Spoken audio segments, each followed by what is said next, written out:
day and welcome. We are with our last elasticity video. By this time, you really need to know that if there is a change in demand or a change in supply, this will result in prices to increase or decrease. And what elasticities does is we determine whether your producers or your consumers, how sensitive are they to that change in prices. So there's 4 types of elasticities. You have demand and supply.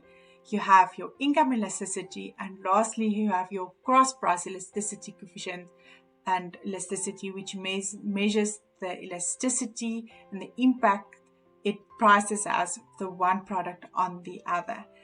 You also have to interpret the sign. If you have a negative answer, it means that your products are complementary to one another, and if it's a positive sign, it means that the products are substitutes.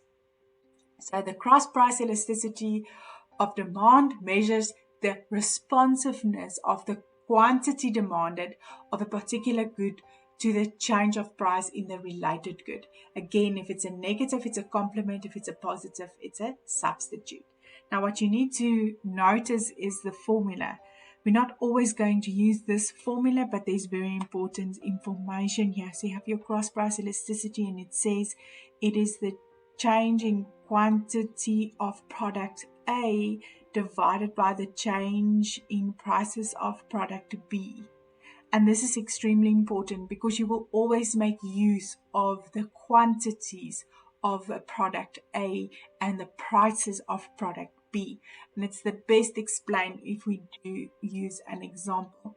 So again, we're going to just use point 1, point 2, the change and the sum, and then we have price and quantity, just as we did in the beginning of elasticities, to make it a little bit more easier.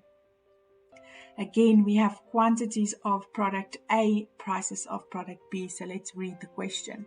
Varsity Cafe sells Coke and chips. So you have 2 products, obviously, and you need to determine whether they are complementary or substitutes. The demand schedule for each is shown in the following table. Use the ARC elasticity formula. So it's change in quantity divided by the change in price times the sum of prices divided by the sum of quantities. Calculate the cross-price elasticity of Coke. So that is the product that you are determining the elasticity from, of Coke. So Coke is your product A, and chips will be your product B. Interpret your answer. So you have 2 schedules here. Price and quantities of Coke and the price and quantities of chips. Coke is A and chips is B. So you use the quantities of A and the prices of B. So price 1. Let's just improvise our table a little bit.